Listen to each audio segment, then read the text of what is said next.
आप सभी का अपने इस YouTube चैनल एजुकेशन हब पर स्वागत है। पिछले किसी एक वीडियो में मैंने आपको एंगल के बारे में बताया था। एंगल किसे कहते हैं, एंगल का ज्योमेट्रिकल फिगर किस तरह का होता है और एंगल में जो आर्म्स होता है, आर्म्स ऑफ द एंगल किसे कहते हैं। इसके साथ साथ वर्टेक्स ऑफ द एंगल, इसके बारे में बताया था और एंगल का नेमिंग किस तरह से किया जाता है मैंने पिछले वीडियो में इसके बारे में बताया था। आज का जो हमारा टॉपिक है वो है adjacent angles, linear pair axiom and converse of linear pair axiom. आज हम समझते हैं एडजेसेंट एंगल किसे कहते हैं, लीनियर पेयर एक्सियम का क्या मतलब होता है और converse of linear pair axiom किसे कहते हैं। तो चलिए शुरू करते हैं एडजेसेंट एंगल से। पहले हम समझ लेते हैं एडजेसेंट एंगल किसे कहते हैं। मैंने यहाँ एक एंगल ड्रॉ किया इस तरह से, फिर मैंने और एक एंगल ड्रॉ किया इस तरह से। तो आप देखिए यहाँ जो है 3 एंगल्स ड्रॉ हुआ है। एक ये एंगल है, दूसरा यह एंगल है और तीसरा यह एंगल है। इसमें इस तीनों एंगल में आप अगर गौर से देखेंगे तो तीनों का वर्टेक्स तो यही है, सेम वर्टेक्स है, लेकिन इसमें और भी कुछ ऑब्जर्वेशन है जो कि हमें गौर से देखना चाहिए, समझना चाहिए। इसमें अगर आप ऑब्जर्व करेंगे तो आप ये पाएंगे कि इन दोनों का एक आर्म जो है कॉमन है, दोनों में जो है ये आर्म कॉमन है। यानी कि ये जो आर्म है, ये आर्म इस एंगल का भी आर्म है और इस वाले एंगल का भी आर्म है। और जो नॉन कॉमन आर्म है, ये जो है कॉमन आर्म्स के आइदर साइड में है, मतलब एक इस तरफ है और दूसरा उस तरफ है। आप ये फिगर के माध्यम से, इस पिक्चर के माध्यम से समझ सकते हैं। तो एडजेसेंट एंगल किसे कहते हैं, अब हम जो है इस फिगर के माध्यम से समझते हैं। एडजेसेंट एंगल पेयर का होता है, जोड़ा में होता है। जब दो एंगल्स का एक कॉमन वर्टेक्स हो, एक कॉमन आर्म हो, लेकिन नॉन कॉमन आर्म का आइदर साइड में हो, तो इस तरह का पेयर ऑफ एंगल को एडजेसेंट एंगल कहते हैं। तो इसमें हम लिखेंगे इस तरह से। पहले हम इसमें नेमिंग कर देते हैं। ये वर्टेक्स को हम वर्टेक्स ओ मान लेते हैं। यहाँ एक पॉइंट ले लेते हैं, तो इसमें एक रे हो गया या एक आर्म हो गया एंगल का, आर्म ओ ए। इसमें इसको हम पॉइंट बी मान लेते हैं और यहाँ पर इसमें पॉइंट सी मान लेते हैं। तो आप देख ही सकते हैं कि जो कॉमन आर्म है इन दोनों एंगल का वो है आर्म ओ बी या रे ओ बी हम कह सकते हैं। कॉमन वर्टेक्स ओ है और जो नॉन कॉमन आर्म है ओ ए एंड ओ सी, ये कॉमन आर्म का आइदर साइड में है, एक उस तरफ में है, एक इस तरफ में है।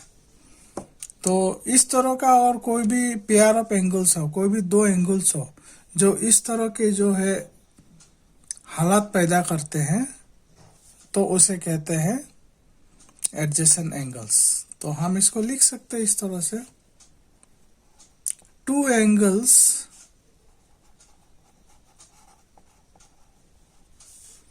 are said to be adjacent angles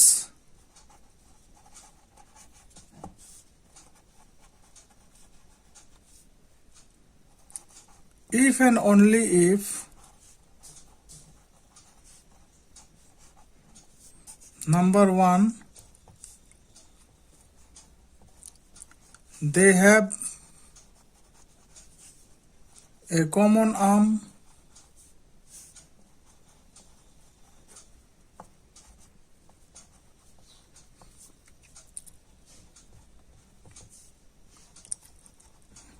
They have a common vertex.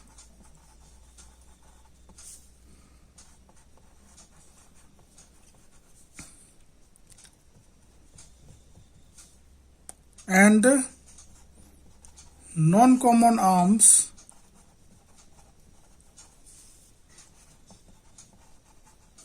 are on the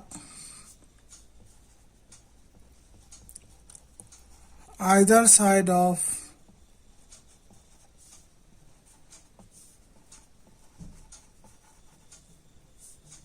common arm.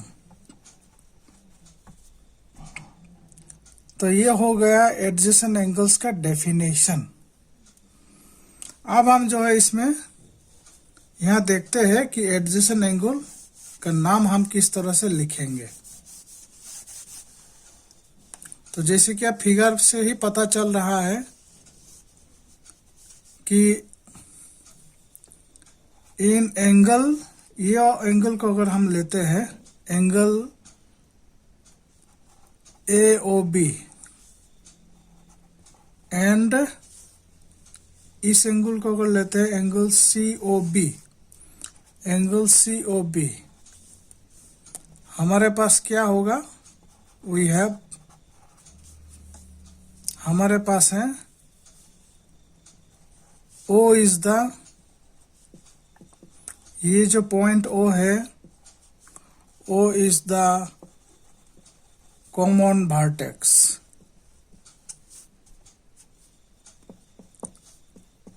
दूसरा OB, ये देखिए OB is the common arm, and number 3, non-common arm. non-common arms जो है, एक है नेमली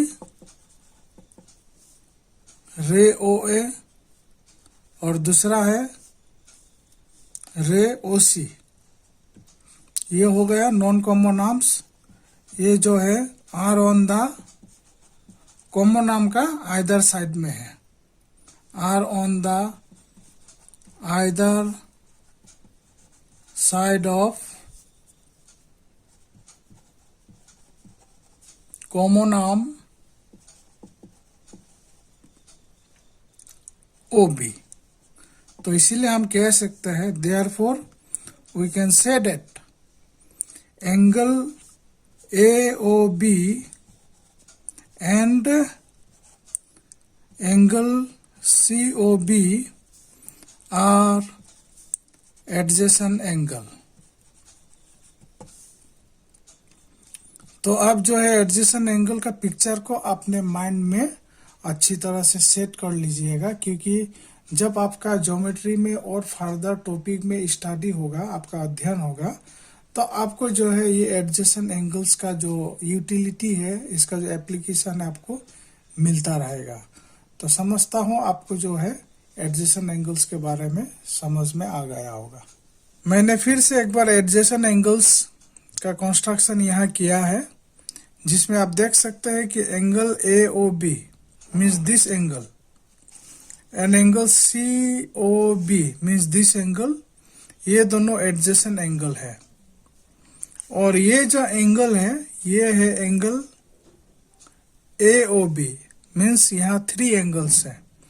तो इसमें जो है ये सबसे बड़ा लार्जेस्ट एंगल है, लेकिन ये लार्जेस्ट एंगल जो है आप फिगर से ही पता लगा सकते हैं, बिल्कुल क्लियर कट ये दिखाई भी दे रहा है कि ये जो लार्जेस्ट एंगल है एंगल AOC, इसका 2 पार्ट है, एक है एंगल AOB और दूसरा है एंगल COB। यानी कि अगर हम इन दोनों एंगल को प्लस कर देते हैं, सम कर देते हैं, तो हमें ये लार्जेस्ट एंगल AOC प्राप्त होगा। एग्जाम्पल के तौर पे अगर आप इसको 40 डिग्री मानते हैं और अगर ये 30 डिग्री मानते हैं, तो ये जो लार्जेस्ट एंगल होगा ये हो जाएगा 70 डिग्री। तो हमें इसमें जो है एक एक्सियम प्राप्त होता है जिसे कहते हैं एडिशन एंगल एक्सियम, जिसके मुताबिक ये होता है कि this largest angle AOC it is equal to the sum of two adjacent angle AOB and angle COB, and so this is the mathematical representation of addition angle axiom. आगे बढ़ते हैं और समझते हैं लीनियर पेयर एक्सियम किसे कहते हैं। Linear pair axiom को समझने से पहले आप ये समझिए कि 180 डिग्री एंगल का अगर हम डायग्राम बनाए, ज्योमेट्रिकल फिगर बनाए, तो वो देखने में किस तरह का होगा। तो यूजिंग प्रोटेक्टर अगर आप 180 डिग्री एंगल बनाते हैं तो आपको जो है इसका फिगर इस तरह से आएगा।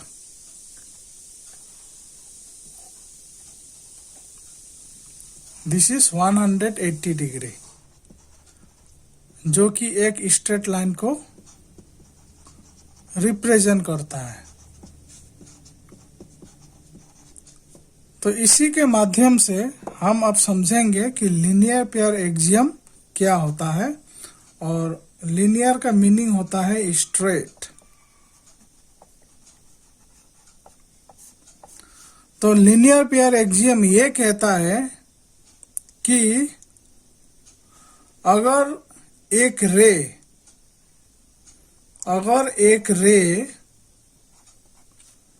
एक लाइन के ऊपर खड़ा हो, अगर एक रे एक लाइन के ऊपर खड़ा हो, तो उसमें जो एडजेसेंट एंगल फॉर्म होता है, जो एडजेसेंट एंगल बनता है, इन दोनों एडजेसेंट एंगल का सम 180 डिग्री होता है। इसी को कहते हैं लीनियर पेयर एक्सियम। इसको हम इस तरह से लिखेंगे, इफ ए रे stands on a line, then the sum of adjacent angle so formed is always 180 degree. तो चलिए इसको हम एक इक्वेशन के फॉर्म में लिखते हैं। This is a straight line, इसको हम नेमिंग कर देते हैं इस तरह से। यहाँ एक पॉइंट लेते हैं और यहाँ पर एक पॉइंट लेते हैं, तो ये लाइन हो गया लाइन AB। ये एक रे है जो कि इस लाइन के ऊपर में खड़ा है, और ये एंगल बनाने के कारण, एडजेसेंट एंगल बनाने के कारण इसमें जो है एक कॉमन वर्टेक्स हो जाएगा, जिसका नाम हम लिख सकते हैं O। और यहाँ पर ये जो रे खड़ा है इसका नाम हम चलिए कर देते हैं P, OP। OP is the रे standing on the line AB और लाइन AOB। तो लीनियर पेयर एक्सियम के मुताबिक इसमें अब दो एडजेसेंट एंगल बन गया, क्योंकि इनका एक कॉमन आर्म है, इनका एक कॉमन वर्टेक्स है, और जो नॉन कॉमन आर्म है ये कॉमन आर्म का आइदर साइड में है, तब लीनियर पेयर एक्सियम और एडिशन एंगल एक्सियम का उपयोग करते हुए हम लीनियर पेयर एक्सियम को इस तरह से डिराइव करेंगे। Angle, this angle AOP plus angle BOP, this angle, it is equal to 180 degree. Why it is 180 degree? Because this ray stands on a straight line AB. So this is the mathematical form of linear pair axiom. तो मैंने आपको linear pair axiom के बारे में बता दिया है। उम्मीद करता हूं आपको जो है इसके बारे में भी समझ में आया होगा। मैंने पुराने वीडियो का लिंक जहां पर एंगल के बारे में बताया गया है, vertex of the angle, arms of the angle, name of the angle, line किसे कहते हैं, लाइन का नेमिंग किस तरह का होता है, रे किसे कहते हैं, रे का नेमिंग किस तरह से किया जाता है, उसका लिंक मैंने डिस्क्रिप्शन में डाल दिया है। आप उस लिंक के द्वारा वीडियो को एक्सेस करके आप उस पुराने टॉपिक को रिकैप कर सकते हैं, उसको समझिए, उसको जानिए, ताकि आपको आज का जो टॉपिक मैं आपको बता रहा हूं, adjacent angle, linear pair axiom, then converse of linear pair axiom, आपको बिल्कुल अच्छी तरह से समझ में आ जाएगा। अब हम समझते हैं converse of linear pair axiom. Converse का मतलब है उल्टा, मतलब लीनियर पेयर एक्सियम का उल्टा। लीनियर पेयर एक्सियम में मैंने आपको यह बताया था कि जब एक रे एक लाइन के ऊपर में खड़ा होता है तो उसमें जो दो एडजेसेंट एंगल बनता है, उन दोनों एडजेसेंट एंगल्स का सम 180 डिग्री होता है। अब हम इसका उल्टा जानेंगे, कॉन्वर्स। किस तरह से? अगर दो एडजेसेंट एंगल का सम 180 डिग्री होता है, if the sum of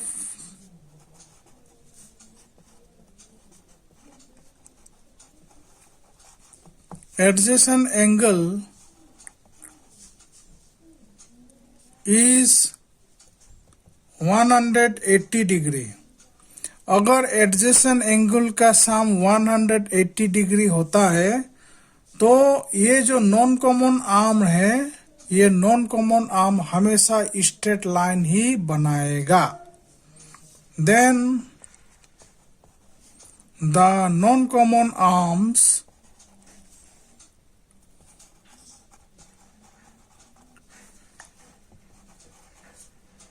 always form a straight line. तो ये हो गया converse of linear pair axiom. इसको हम मैथमेटिकल फॉर्म में इस तरह से लिखेंगे, if angle means this angle, angle POR plus this angle, angle QOR is equal to 180 degree, then the non-common arms means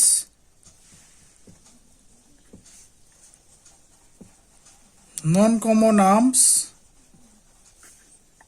OP and OQ forms a straight line.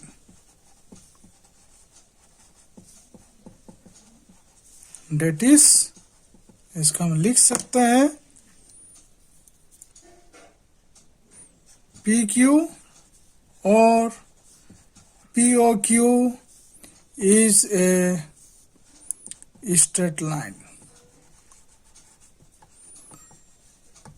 तो यही था आज का वीडियो में adjacent angle, linear pair axiom and converse of linear pair axiom. आप लोग अगर as a student video को देख रहे हैं तो मैं एक बात जरूर कहना चाहूँगा कि मैं अपने वीडियो के द्वारा जो भी टॉपिक आपको बता रहा हूँ, कोई भी वीडियो को आप स्किप करके मत देखिएगा। अगर आप स्किप करके देखेंगे तो आपको जो है पूरा कॉन्सेप्ट समझ में नहीं आएगा। और मैंने अधिकतर वीडियो इस तरह से बनाया है कि जब तक आप उससे पहले वाले पुराना वीडियो को ठीक से देख करके नहीं समझेंगे तो आने वाला जो भी मैं वीडियो आपको अपलोड करके देता रहूँगा वो आपको समझने में कठिनाई होंगे। तो सबसे पहला बात, एज ए स्टूडेंट वीडियो को स्किप करके मत देखिएगा और हमेशा नए वीडियो को समझने से पहले उसमें जो डिस्क्रिप्शन में जो लिंक दिया जाएगा उस लिंक के माध्यम से आप पुराना वीडियो को भी समझ लीजिए, ताकि आपको जो है लेटेस्ट वीडियो समझने में कोई परेशानी ना हो। आशा करता हूँ आपको आज का वीडियो समझ में आया होगा। वीडियो को देखने के लिए बहुत बहुत धन्यवाद।